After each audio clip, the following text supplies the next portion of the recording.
All right, so I guess I'm ready to get started. Anybody who attended my presentation yesterday knows that we are off to a terrific start because the actual PowerPoint presentation has come up there, or the Open Office presentation. Yesterday I spent 10 minutes getting that done, so yes. Yay to not fail. Okay, so I am. My presentation is Breaking Bluetooth by Being Bored. My name is Ronan. And this is DEFCON 2010/18. So the title comes from my research. I'm a graduate student. I'll talk about that in just a second. But the title comes from, I feel like my best ideas, hacking-wise, almost always come when I'm incredibly bored. So like, math class is awesome. Long drives are great. Airplane rides. I actually developed one of these tools last year on the flight to DEFCON because what are you going to do in the air? So I feel like, yeah, so that's the reason behind the title. About me, I'm a graduate student at Virginia Tech. My thesis is actually on Bluetooth security. So these are a couple tools I've developed while doing my research, but it's a much broader scope of things. And my website, where all this stuff is going to be posted, is hackfromacave.com. I'm graduating soon, looking for a job. I had to do that plug. I'm sorry, shameless plug. So if this goes well, which already started off well, see me afterward. Moving on to the important stuff. Bluetooth. I'm going to give just a brief overview. I'm sure most people here know if you're in this talk because you're interested in Bluetooth. But Bluetooth is a short-range technology. So Wi-Fi generates a lot of power. The Bluetooth is supposed to be basically, they call it a cable replacement. It's low power, designed perfectly for smartphones or PDAs. It creates an ad hoc piconet. So while most of us end up pairing just two devices, you can actually pair more than that in the little piconet and have devices communicate with each other. But most of the time, you're pairing a headset to a single, like a smartphone or something like that. But it can do more. And it's a very highly growing technology. The Bluetooth website, and this was a couple years ago actually, I think 2006, posted that there are over 1 billion Bluetooth devices in the world right now, or Bluetooth-enabled devices.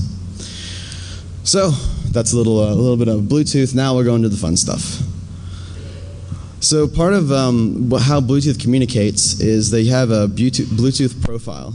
You're probably very familiar with it through the access point side of things. Wi-Fi access points have a very similar style where you have a device address, which is the MAC address. You have a device class, in this case, which describes what the device is. So it tells you if it's a phone, or if it's a phone/smartphone. It gives you a little bit of information about the device, and the device name can be anything you want it to be. So cloning that information is doable, and this isn't something that I created. This has been done years in the past. But all you have to do is, the first two, the class and the name, easy to do. The other one, the device address, you have to have some certain chipsets. The CSR chipsets are great. You scan for a device, you get it, you can clone it, or you could change your profile. It's the same as like Mac spoofing.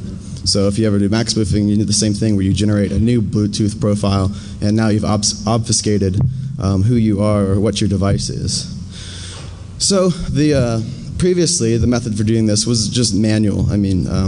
So you'd have to scan for a device, you have to manually change settings. So I'd created SpoofTooth as a way to automatically do a lot of these things, and it does a little bit more.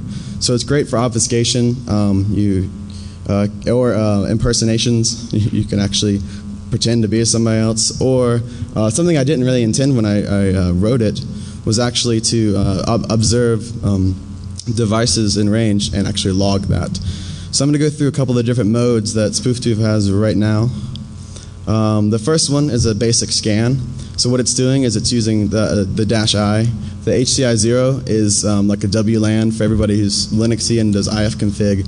This is HCI config, and it's got the same kind of thing. So that's the interface.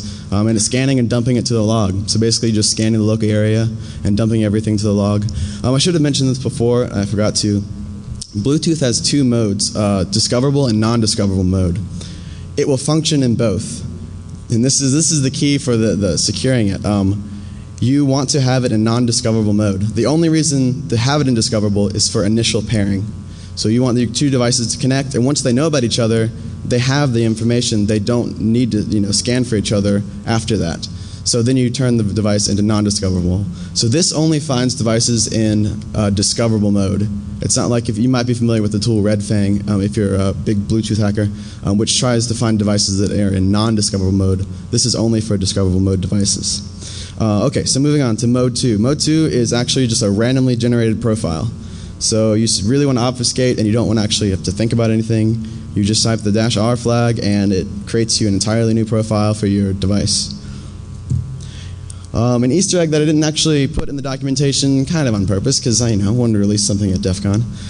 If you change from the -lowercase r to -uppercase R, I have a list of all kinds of science fiction names instead of normal names. The previous one took the common the top 100 first and last names and generates it from that. This will take your favorite science fiction characters, so you can be Yoda's phone or Malcolm Reynolds' peripheral, or Bender Bending Rodriguez's audio-video device. So now you know. Mode 3. I have to remember. Oh, this mode is where you actually get to specify the information you want to change your device information to. So this is a little more the manual side of things. So new name, the device address, and the device class. Not all, you can't just put anything for the device class. I mean, you could, and it'll just say unknown. So if you're going to put something in there, you know a little bit how the device class works, which I'm not going to really go into too much today. Mode 4 is, to load previously a logged scan. So if you want to scan, save for later, log it in, make one of the selections, and then clone that device later on, you can do that. And the last one is the incognito mode. You can have spoof2 randomly generate a profile every X number of seconds. So if you don't want to be seen, you can keep changing your profile. This will mess up persistent connections. So don't think you're going to be connected to something and keep changing that. It will mess it up. But if you're just running these scans or whatever, it will change your information. This one's set to 10 every 10 seconds. So this is what the interface looks like. Pretty straightforward. It will, you run the scan, you specify the device, it pops up with this menu. It'll list all the devices there. I'm not that great with the interface programming so far, so instead of having nice little, it's similar to how Kismet, the menu interface is for Kismet, except I know a lot less. So instead of having nice little arrows and stuff, you had to type in characters, so sorry about that. Maybe in a future version it'll be a little more slicker interface. So that's showing you for the scans. You can see there's a couple pages at the bottom. So you just previous, next, and it'll show the rest of the scans, which I have obfuscated people's names and the classes, or the address in this slide. But we'll show you real quick a live demo of who's in this room. All right. Can you guys hear me clicking? Is that really loud out there? It sounds really loud here. Okay. This is actually, I don't know if it's going to pick up, it might pick up stuff up here. Because actually I'm not hooking it up to a long range device. So Bluetooth has 3 different classes. Yeah, okay. Popped up, done. One thing to note, so I'll go for the class first. The class of devices, there's 3 different ones, 1 meter, 10 meter, 100 meter. Those are somewhat accurate numbers. So if you're looking to do anything with Bluetooth, you want to get class 1 because that's the longer range. So Bluetooth scanning for this, you see that the, actually no, all these got their names. Sometimes the scans, they have an initial scan and then a follow-up. So you can see under, I think it's 4, yeah, device 4, it says unknown. What? Oh. Sorry.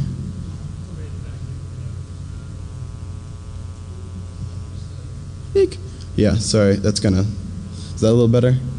I know it's all blur and it's hard to see. I mean, it's gonna mess up the menu if I do it any bigger, so sorry about that.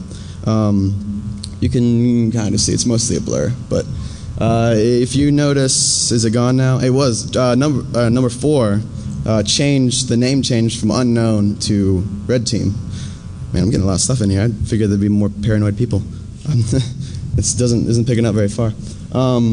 The scanning for Bluetooth, the initial scan detects the device based on the MAC address and then does a follow-up scan for the name.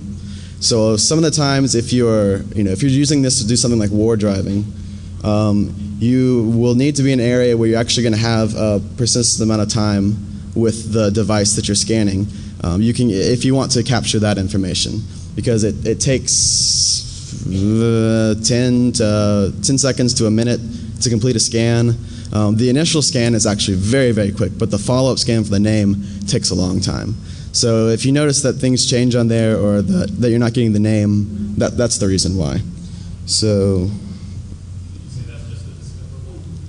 it's just this only works with discoverable devices. Sorry, he asked if it was just with discoverable devices. This only works with discoverable devices.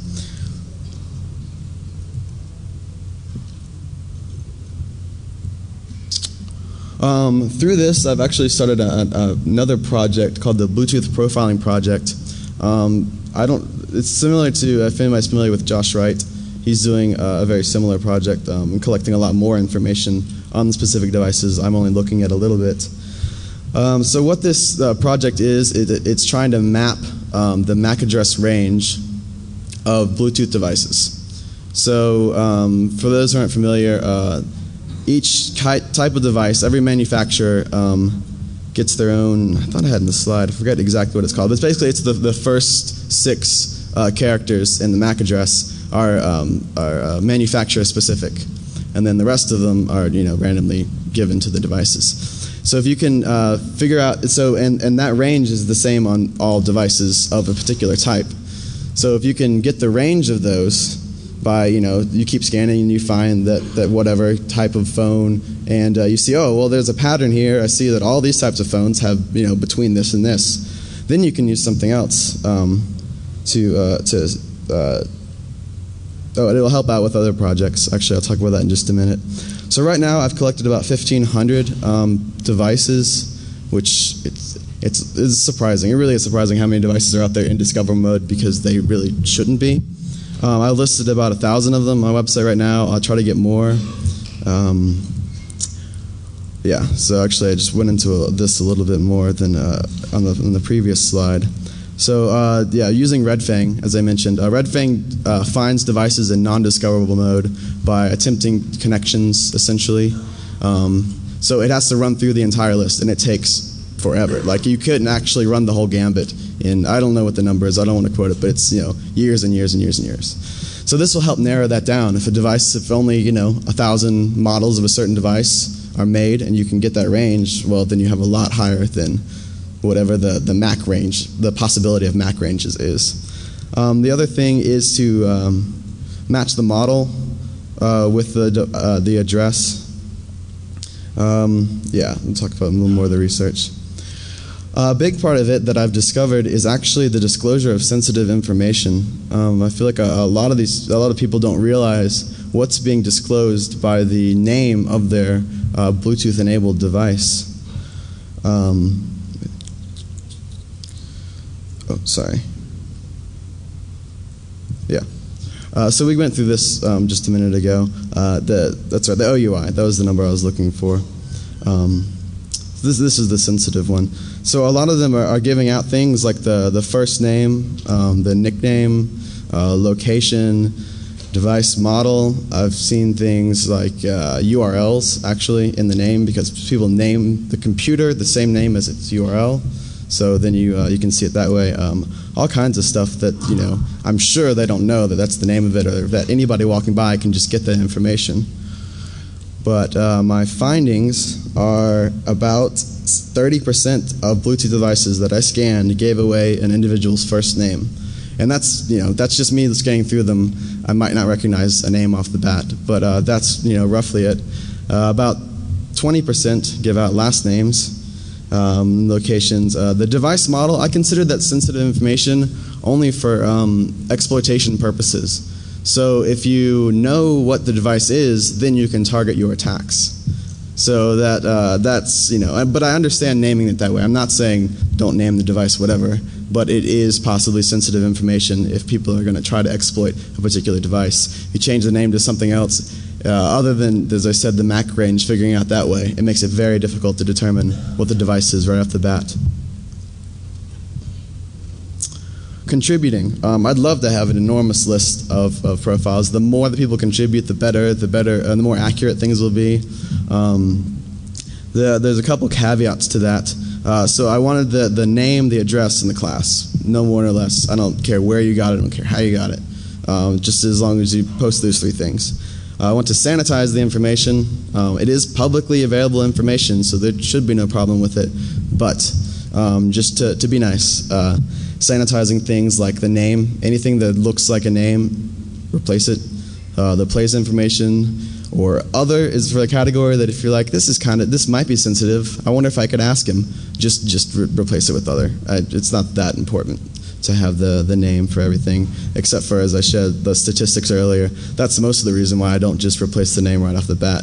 It could help with some other research down the road. So I've created a forum on my website where people can just post the logs that they find, and I will update the full list as I get more posts. So here's my nice little DEFCON list. I thought this would bring the home. I phrased that completely wrong. So this is just a couple of them. I've been scanning all of DEFCON. Congratulations, people actually do hacking stuff at DEFCON. And if you thought you would turn off your Bluetooth device, I see some people in the audience right now that are like, yeah, wait, I think my phone's Bluetooth is off, but you know. Yeah, I don't know how many collected. I didn't get a list. I'm going to go with about 250 different profiles that I found here. And this wasn't like an effort I made. I didn't try to get every room or go all around. It's mostly been sitting in the HackersSecurity booth. So if you went to the vendor area, you probably got scanned there or walking around a little bit. So this is just a couple of them.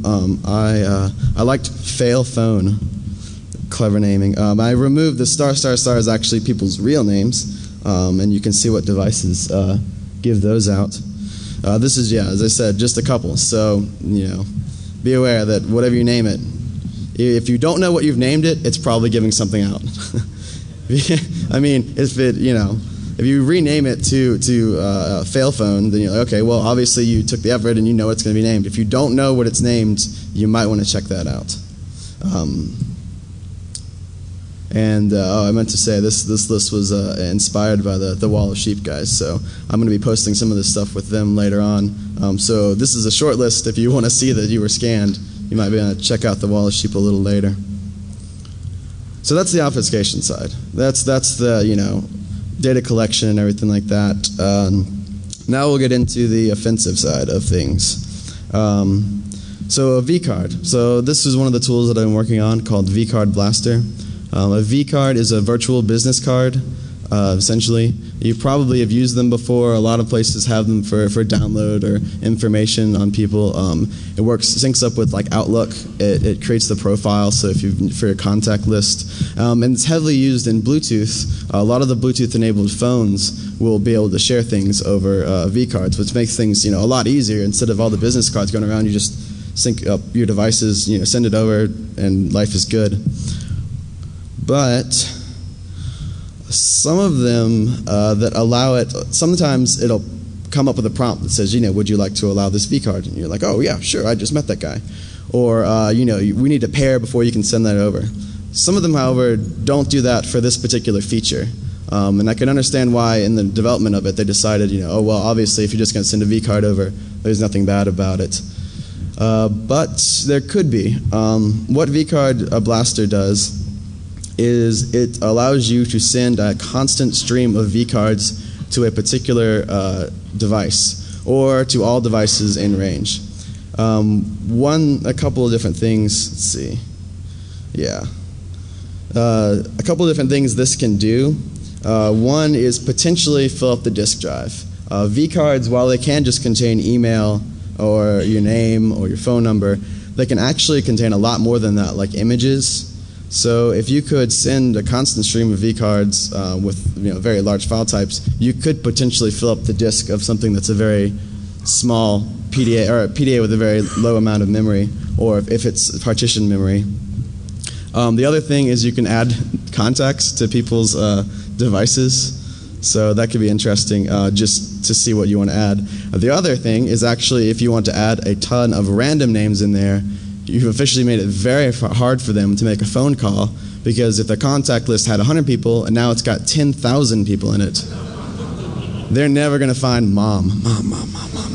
Where is it down there? And I don't know of any quick way to remove new contacts most of the time. I'm pretty sure it's a manual process. So unless they have some sort of backup of their contact list, they have to go in and manually remove all of it. Something I'm going to be working on is actually the random name generation. So that's not in there right now, but I'm going to be adding that so it will randomly generate a name. You can't have the same name in the contact lists. A lot of times they'll get angry about that, say, are you sure you want to replace this? And you don't want to make the user aware that this attack is going on. So I will have it so it randomly generates and doesn't double up on the names, so you can fill it up that way and they look like legitimate ones. Because right now, I just have a random character of strings, so they can pretty much tell that it's not legit. So this is what the attack looks like. I can demo it. No, I don't have the demo one, sorry, it's dead, my bad. But this is exactly what it would look like. So the flag's up there. Can you guys, you can't really see it that well, so I'll describe what it is. It has a -G flag for generating, a -I 20 to say run it 20 times instead of 10,000 times. The -T, it's running, it has to do with the threading to see if it times out. A lot of these things will just continue to work, so it'll freeze up. So you want to add a timeout option in there. And then just the directory, you can either select a specific vCard, or vCard Blaster will generate one for you and then send that information on. So that's pretty much what's going on here. I have a string that I gave it, Big Brother, and it's randomly generating text after that so that it won't prompt the user to replace the current contact. So this one, I wish I could show how quick it runs. And once that they initially connect, it's milliseconds to copy these over. So you can fill up a contact list pretty darn quick. Yeah, the live demo thing, not going to happen. Blooper is actually a very similar type of program. It's exactly the same, except for it's not vCards, it's any type of other file. So the process for sending these files is exactly the same. However, when it gets on the PDA side, they know that vCards are supposed to be interpreted this way, and possibly other files are interpreted certain other ways, and then the rest of them are like for download. So it's basically the same principle, except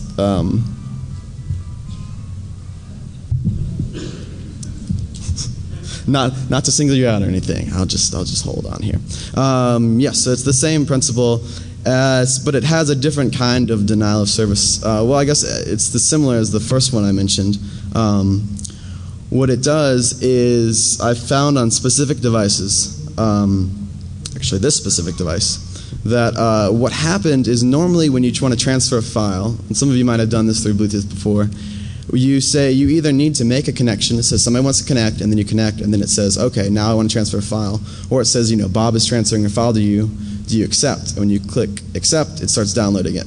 I found on a particular device that what it actually did was it would cache the file and then prompt the user for the download. I don't know where it would cache, because forensics on PDAs is very difficult, and I haven't actually found how it caches it or where it caches it. But it caches it nonetheless, and that's before it prompts the user that the interaction is going on. That's assuming a couple things, like it allows anonymous connections. So this is only one specific device that I've tested it on. It might work on a lot of others. I really just haven't had any funding to test the whole list of things, and people don't like giving me their phones anymore for some reason. So yeah, so what you can do is, as I mentioned before, you can fill up a disk of a device with a low disk space. And this one works a lot better, because the vCard one, you might have 20 lines of text you're sending. This one you can actually generate, you can generate a file of whatever size you want and send that. So you could send a specific file if you want, which is fine by me, but I thought I would just offer to randomly generate a file, because what's important here isn't the file, it's that it's causing it to fill up the disk space. So you can generate a file of 10 kilobytes or 5 gig if you really wanted to. Of course, 5 gig over Bluetooth would take forever and ever and ever. Bluetooth is not designed for heavy use. You don't want to pass an ISO over Bluetooth. That generally will not go very well. It's a very low data rate compared to Wi-Fi. It's 2 megabits / 3-ish megabits, and that's like theoretical max stuff. So it does take a while. That's the one caveat of this attack is you really have to be next to somebody for a very, very long time. It's not going. This isn't going to be very effective in a coffee shop.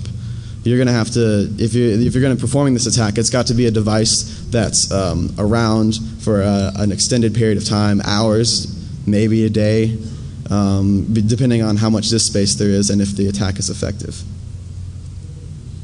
Oh yeah, I put it can cause it to crash. So when I was testing this, once I accidentally hit OK, or I sent a bunch of files at once. You can send one file or a lot of files. However, if you want to test it with the device to see what's more effective. So I started, caching the files, and then it says, do you want to reject them? Do you want to say OK for this file, or do you want to download them all? And I just happened to actually accidentally click accept all. And so, long story short, it took what was in this memory, which was almost full, and it tried to write it over into the real file system. So we completely ran out of disk space. And I don't know if it ran into the memory, because a lot of these devices actually, their hard drive space and their RAM are actually, the same actual physical chip or flash or something like that.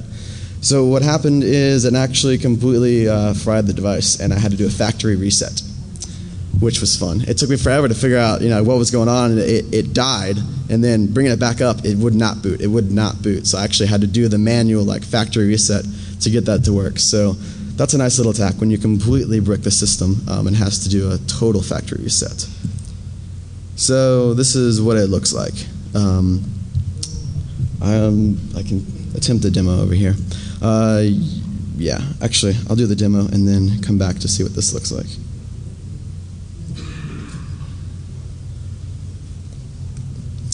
So, to scan for a Bluetooth device in Linux, HCI tool, scan. You could use SpoofTooth. This is just quick and easy. So SpoofTooth, the advantage over just running like a script that'll do this is that SpoofTooth only logs it once. So if you were doing thank you whoever out there. It's hard to see. It says Ronan's mum. Fanboy, thank you. Okay, so I'm sure people have been pounding on this thing because it's a Bluetooth lock, and I enabled Bluetooth on this. So we're going to try to run this. Let's see. Against this file. So, sorry, let's see if I can boost this up a little bit. That didn't do anything.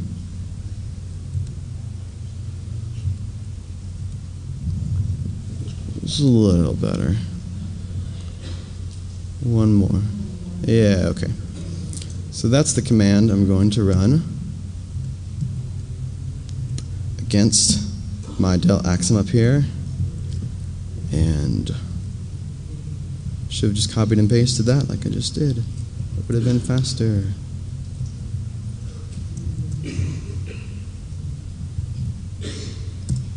No. Oh. I should. I'm actually trying to upload a file that doesn't exist. Evil file. Wait.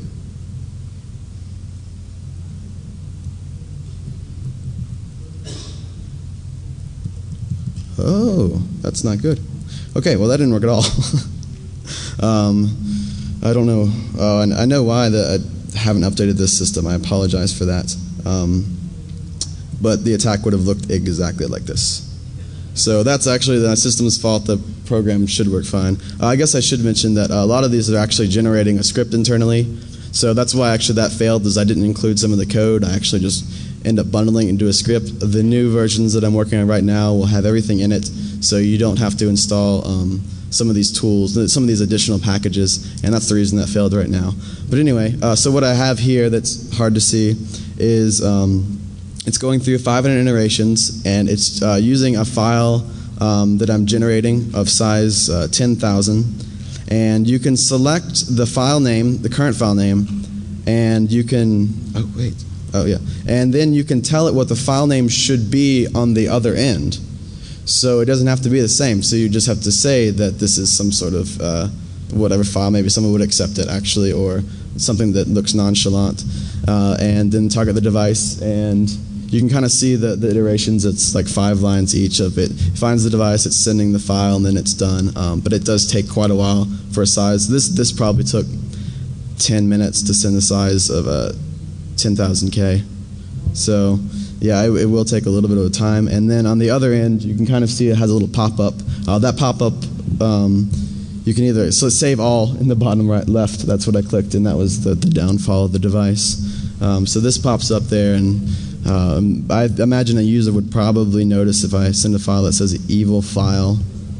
So it generates a counter too. You have that option, so the files can look differently, and that's just how I knew how many were up there. If you're testing, it makes it a lot easier, because another sort of denial of service in this, and this kind of falls into both of them.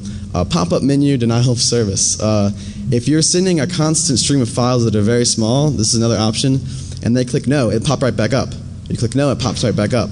So unless they get away from you, they can't actually disable Bluetooth unless there's some hardware setting, because they can't get the start menu, because they click start menu and that pop-up is a higher priority than the start menu. So all you do, and this happened to me, and I was like, no, stop, no, crap, I gotta go over to the other side, because it kept popping up and I couldn't actually do anything on the device because of the pop-up menus. So I'm sure there's all kinds of other things that could utilize that sort of an attack, but that did happen, and so if you really want to just annoy somebody, that's a good way to do it. Another tool I've been working on is PwnTooth. This is an attack suite, essentially. I've tried to bundle together some common Bluetooth attacks. Other than the ones I mentioned here, none of these are mine. But I figured I'd make a little bit of an easier way for certain people to do pen testing. There's a really good actual suite in Backtrack that's if you're a first-time user, you want to go that route. It steps you through things. Mine does not do a step through. What this is it basically allows you to run a script, and it will scan for everything and only run the attacks once against it. So it's a binary file, but it could have been a script file. But it only runs the attack list once. You provide the list of attacks you want to launch through the tools. So there's no point in click or anything, or you're not just selection. You make this config file whatever you want, and you run those attacks against the devices. You can say one specific device, you can say all devices in range, and it'll run all of those against it at a time. I don't do any report generation. I probably won't do any report generation, maybe, possibly, but so all you get is the output of the actual attack. It's not going to tell you. I'm not going to provide, or PwnTooth is not going to provide the information that says this succeeded, this failed, whatever. But it's mostly there to make. I worked on a project where I had to run a lot of attacks. I had to run attacks a lot of times against a device, and then I have to type in the MAC every time, and it got to be a little bit of a pain. So this is more just the automatic way to do things. So here's the config file. The configuration file uses a star as a wildcard, and that's where it inserts the MAC address. So a lot of them will tell you this is where the MAC address should be when you're running the command. That's basically all it really does. Other than it could just be a bash script, except for that it scans and only runs it once. This is the default area where the file is installed, and it will. You can run it multiple times through. So you can say I want to actually run this script as many times as you want, then it'll do the attacks for you. And that's just an example of the specific log file that you want to log the information out to, and just scanning it 10 times. So you can specify a different configuration file if you want, but this just makes your life a little bit easier if you're going to be running lots of attacks against a single device or in an area of devices. If you're going to be pen testing at your business and you want to see what vulnerabilities are out there and you're walking around with it, this might help you out a little bit. Example, so pound is to keep it from being read in. So the list comes with the examples. It's got some default ones, and I tried to put some in there, some of the commands, because I know some of these tools, while awesome, are not as widely used, so there's not a whole lot of documentation and examples of things. So I tried to include examples of how to use them in a way that I would normally use them. So that should help you out if you are new to this in getting started. So I provided a couple examples. You can add whatever you want, Bluetooth related. As long as you use the wildcard, it'll insert the address in there and run whatever you want. Here's a couple of project pages for the different things, and I'm up for Q&A. So, anybody? Yeah. It's something I started years ago. I just decided to put it up there, and then ever since, every presentation I do has a bunny. So, yeah. We have any questions? Does anybody, you know what time it is? Good. Any questions? Nobody cares? All right.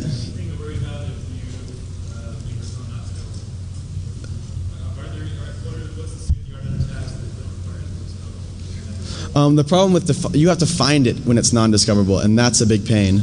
There is actually some presentations. I think they did a presentation last year at DEFCON and then at ShmooCon using a USSRP to monitor the bandwidth, monitor the frequencies and getting it that way. But that's frequency analysis. So you can discover devices there, and you might be able to pull out the MAC, and it's very complicated and long. But Red Fang is a great option to finding non-discoverable devices, but it takes so long, it's not terribly practical. Yeah, actually we've got some Hackers for Charity free swag here.